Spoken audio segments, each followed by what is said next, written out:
Thank you, Mr. Speaker. 2 days ago, President Trump and Vice President Pence delivered solemn speeches about the attacks on 9/11, talking about how much they care about the victims of al-Qaeda's attack on our country. But they're now standing up to protect the 20 to 40,000 al-Qaeda and other jihadist forces in Syria, threatening Russia, Syria, and Iran with military force if they dare attack these terrorists.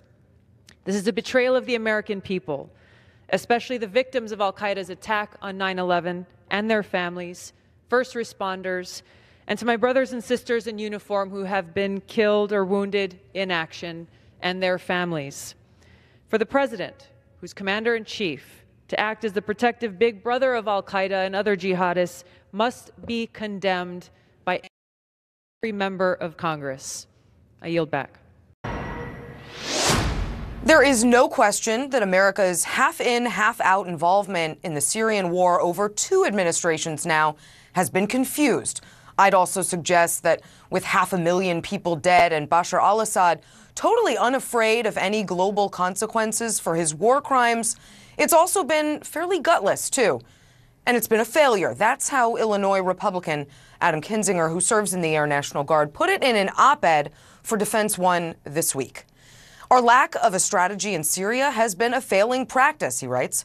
What happens in Syria and what happens in the Middle East has a very real impact on America's national security and the security of future generations. His words come as Syrian government forces continue to prep for an offensive in Idlib, the last rebel stronghold in the country. The threat of chemical weapons, the killing and displacement of thousands of innocent civilians looming in the very near future. The United Nations warned this week that what Assad is planning could represent the worst humanitarian catastrophe of the 21st century, all while the world watches. I'm joined now by Congressman Adam Kinzinger. Congressman, welcome. You start this op-ed with, it's time to act. The president just recently agreed to keep a U.S. military presence in Syria and to ramp up diplomatic efforts. But what else should this administration do? Well, I think it's important to look at the history here, and I don't like to point fingers in the past, but I think it's necessary in this case, which is when this whole thing started really around 2011, 2012, that was the opportunity to act robustly, and in fact, the world assumed we were going to. When chemical weapons were used, the world assumed we were going to act. And what happened is the interest of Assad became entrenched, and under the Obama administration, you saw the introduction of Iranian and Russian forces, which made this all the more complicated. So I think when we look at where we are today, the idea of a U.S. full intervention in this is not going to happen, but we can make a massive difference, which is declaring Idlib and declaring certain areas of Syria a no-fly zone. That won't be challenged. The Russians know, the Syrians know that they can't challenge U.S. air power. That ends the humanitarian crisis, at least from barrel bombings. Declaring a red line when it comes to the use of chemical weapons, as President Trump has, and I think he's very serious that if chemical weapons are used in Idlib, there's going to be massive consequences, of which the last one is going to look small in comparison. And then forcing through that, through sanctions to Russia, Iran, and on the Syrian regime, and that serious military option, forcing us to the table to a negotiated solution. I think that's the only way out of this. Otherwise, you're going to have 3 million people displaced out of Idlib, another humanitarian crisis, and that is just creating and generating this next generation of ISIS that we're going to probably have to fight. What about your colleagues in Congress? What else would you like to see Congress do to staunch this genocide?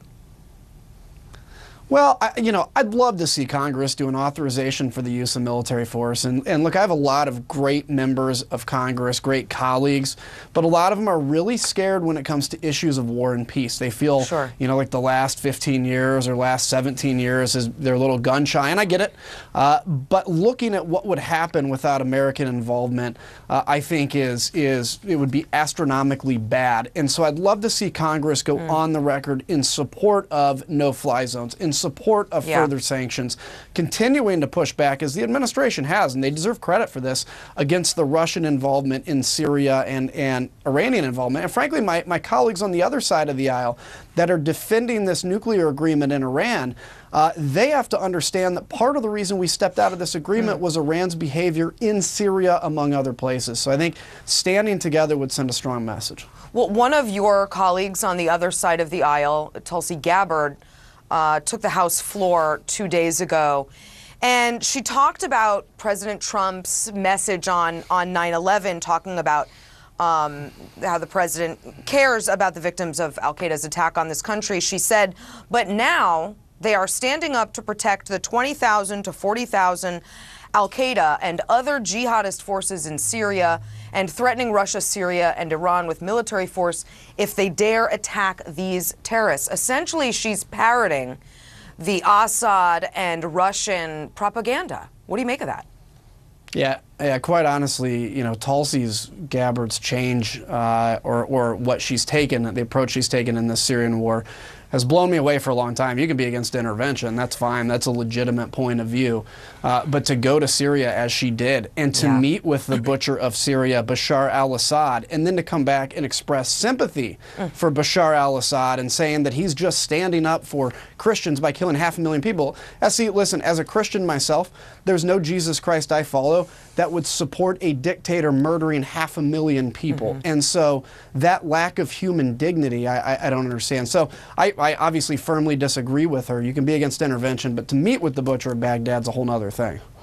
Lastly, President Erdogan of Turkey, which would sustain a huge part of the refugee crisis from an Idlib offensive, he's meeting with Putin on Monday. Is Erdogan sort of the last best hope, maybe, that Syrians have for a ceasefire, or is this kind of a lost cause?